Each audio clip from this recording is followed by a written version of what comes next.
4 rings. Anywhere in the world you go, you see 4 rings. It has to be Audi in terms of automotive premiumness and excellence. This is the new Audi Q7 for Malaysia. For the global market, this Q7 is a second facelift because this model, this design, this whole era was actually some years ago, but Audi Malaysia did not bring in this model when it first came out. Reason is Audi did not see a market for large premium SUVs for many reasons. One of the reasons was tough competition coming from its relative, the Porsche Cayenne, because the Porsche Cayenne and the Audi Q7 share a lot of similarities. The similarities start with the platform, the engine, the engineering, and also the company ownership. Because why? The Audi Q7 is part of the Volkswagen Group, and the Volkswagen Group owns Audi and Porsche. So we know a little bit of history about this model Q7. So why did Audi Malaysia bring in this Q7 now? Simple. They've decided to local assemble it. When you local assemble, you can bring the price down. Can you imagine local assembling an Audi Q7 in Malaysia? That shows you the level of commitment that Audi Malaysia has for the Malaysian Audi ownership experience. If this high-end, top-the-line Q7 is getting assembled in Malaysia, we sincerely hope that Audi will start assembling the popular A5 Sportback, maybe the A3 small compact sedan, maybe the Q3, or maybe even the whole range. But they can't do it because why? The Malaysian population is not buying enough Audis. That's the problem.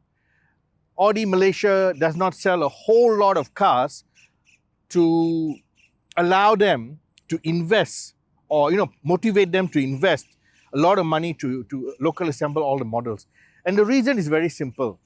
You have Mercedes-Benz, you have BMW, you have Lexus, you have Volvo fighting for the same segment. It's about 20 over 1,000 vehicles a year in terms of total volume in the premium segment.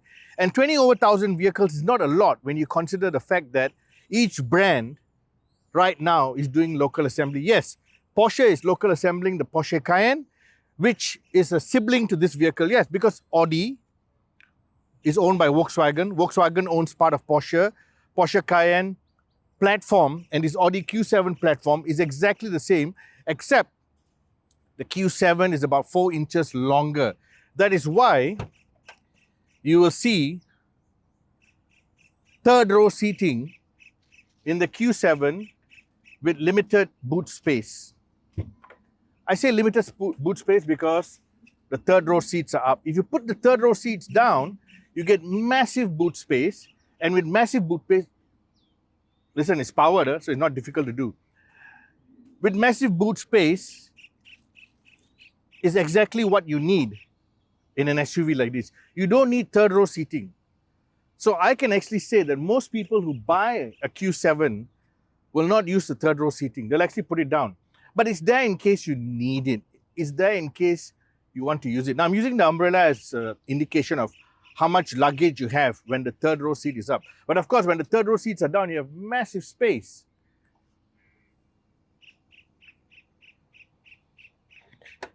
If you come along this side and you look inside, remember, this is petrol powered, it's not electric, petrol powered. In the past, you've seen a few videos of ours where we've been talking about the Audi Q8 e-tron. The e-tron is the electric version. So this is the petrol version. Look at how huge it is at the back. Look at how well spaced out everything is. Aircon vents, you got your own controls here. You got an aircon vent here, you got a little hook, handlebar, coat hanger, lighting system, nice headrest, comfortable seating. You actually have 3 seats here. So the middle row actually has sort of a seat for themselves, and you have another seat here. So in essence, you have ample space for 5 adults, ample space. If you want, you can use the third row. But getting into the third row is a real chore because why? It's tight, it's small. And these seats don't tumble like you see in some other vehicles, because this is not an MPV. This is an SUV, and a premium SUV. You got nice trim here. You got nice cloth trim here, a combination of both this carbon fiber feel and this Alcantara. Roof lining is microfiber. It's an Audi, so you get premium sound system. And what you must understand about Audi is all about discretion. I use the word discretion because, look at that. Just a small little badge, Q7, small little badge, discretion. And that little red box here, what is that? S-line, because this is the S-line version, a high-end. And then you see the Audi logo. Normally it's in chrome or metallic trim. This time it's flat black or like a dark gray. Got the nice light treatment here, which is the facelift. You got the sensors here. You got proper exhaust, proper twin exhaust. I like to use the word proper because if you look down, they're actually working exhaust and not fake exhaust like you see in some of the rivals. And you can hear it because why? It's a 3-liter V6 single turbo. I'll share the specs with you in a while. So this is a massively powerful Audi Q7 SUV. It'll do 5 seconds acceleration time. Look at the size. 4-wheel drive. Why 4-wheel drive? Because the Audi Quattro badging is here. That confirms it's 4-wheel drive. And more importantly, when you look at it, that's dark blue with the black trim, with the black and combinations, chrome wheels. It's discreet. Audi doesn't shout out. Audi doesn't claim to be, you know, like a Bentley. Hey, look at me.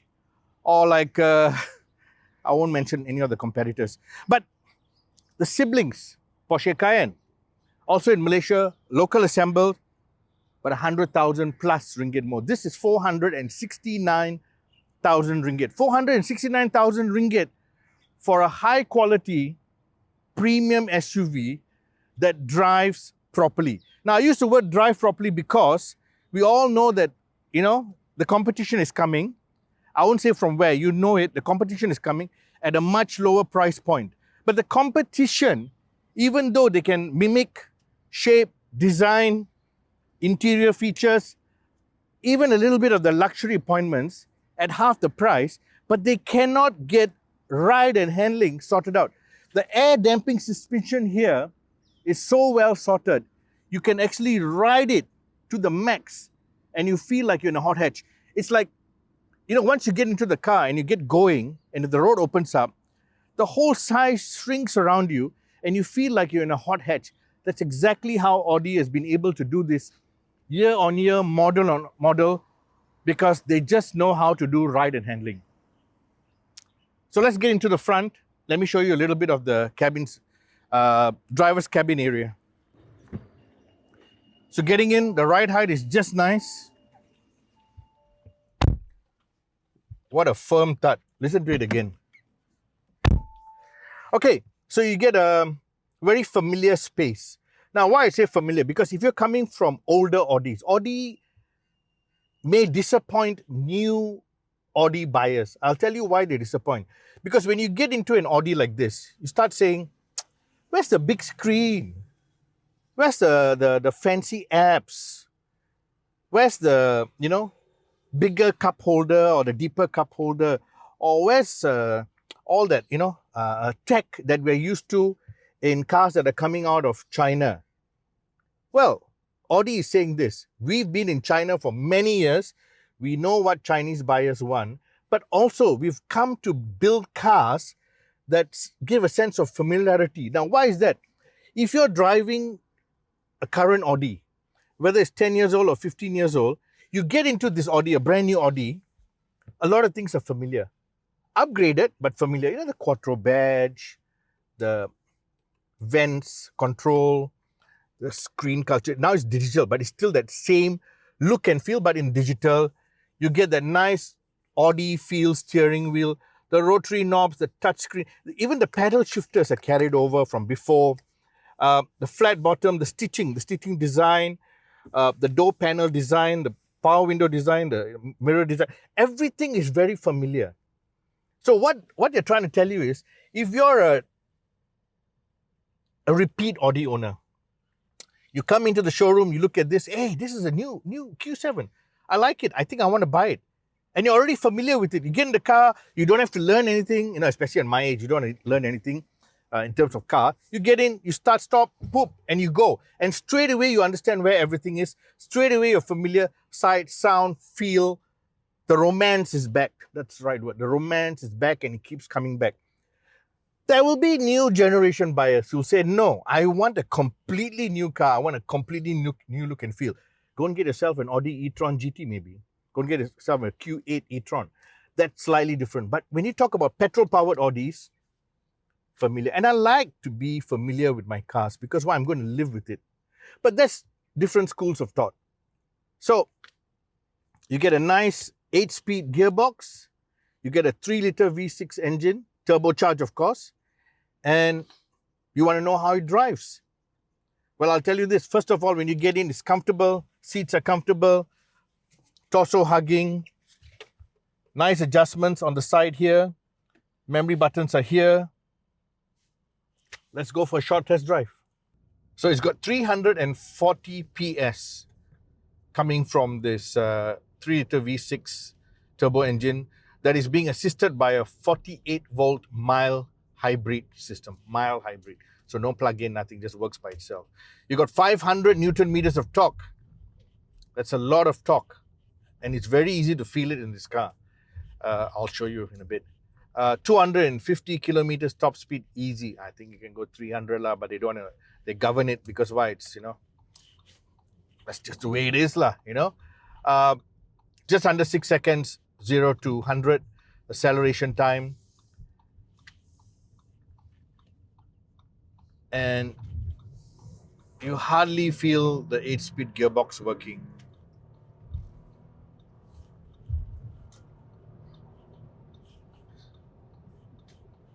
And it's so easy to spool up the power. Just tap the accelerator and it goes. Like I said, as you pick up speed, the car, this large SUV sort of shrinks around you simply because it's so agile. It feels lively. In the right hands, in the right hands, it feels lively. And the ride height, the way you see outside, your view out, they've got it all just right. Like I said, familiar. So if you're already coming from an Audi ownership, you'll appreciate how familiar you immediately get with this car.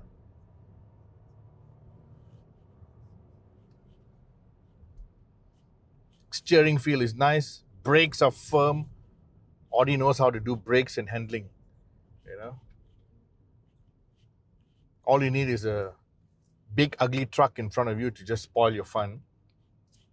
But that's road travel for you. And everything is within easy reach. Easy reach. But again, I'm not so taken by this touch screen because why? You still have to look down and use it. You know, I keep telling car manufacturers, please give us some physical buttons. Not a lot, but some. But enough here. You have some on the steering wheel.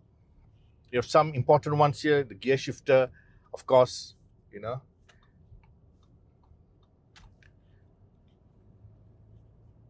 Still got a bit of rumble when you accelerate. Not a lot, but a bit of rumble.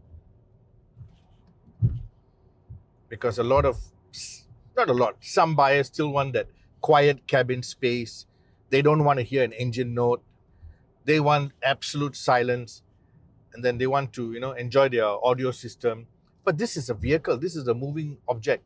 You want to enjoy, you know, superb audio experience, have it at home, have it in a private listening room. This is more for enjoying the drive. Yeah, you want your audio, but you don't need to have it, you know, high end, you know, like as if you're listening to vinyl in a perfectly square room with the speakers placed in the right position and you're sitting in the center. It doesn't work because you're in a car. You're sitting on the right or on the left, depending which country you're in. There are speakers all over the place, just bouncing sound out of you. You got motorcycles zooming past you. You got trucks with noisy diesel engines. You got vans with modified exhaust. You know, let's be real, people.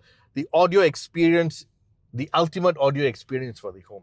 But anyway, I'm getting out of context here. So this is the Audi Q7 in Malaysia now. It's local assembled. Doesn't feel local assembled at all because the assembly process is fantastic. The paint quality, fit and finish, panel gaps, all well done. Price is 469,000 ringgit. Like I said earlier, it shares everything with the Porsche Cayenne, which is local assembled, and that costs more than 100,000 ringgit more. It shares everything with the Volkswagen Touareg, which is a little bit less, and it shares platform and some features, not the engine, with the Bentley Bentayga, because Bentley is also owned by Volkswagen, but not the engine. And the Bentley Bentayga is like 4 times more. So if you want to really show status and how rich you are, of course, go and buy yourself a Bentley. But I think this at 469 delivers enough status, because why? Most people looking at it will not say it's a $400,000 vehicle. It'll say, hey, is this 700, 800,000? Because that's a commanding presence it gives when people see it. So, thank you for watching DSF YouTube. Let us know your comments. Like I always say, even bad comments we accept, because we learn from comments. And we're not perfect in everything we do. We're just, enjoying our job, enjoying the drive, enjoying the ability to get behind the wheel of a new car almost every week.